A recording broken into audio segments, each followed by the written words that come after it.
स्वारगेट या ठिकाणी जी दुर्घटना घडली ती अतिशय दुर्दैवी आणि क्लेशदायक अशी ही घटना आहे।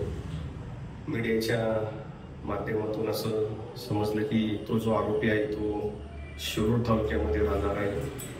आता शिरूर हवेली हा मतदारसंघ माझा असल्यामुळे त्या ठिकाणी अनेक जण येत असतात, फोटो काढत असतात, भेटत असतात।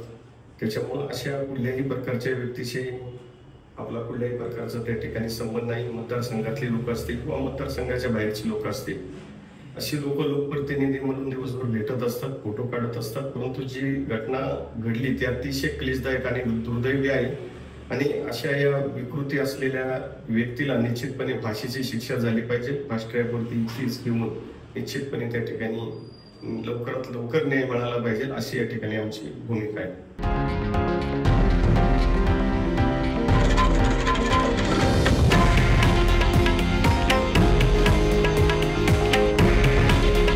हे आहे देशातील नंबर 1 न्यूज नेटवर्क आणि आपण पाहत आहात TV9 मराठी।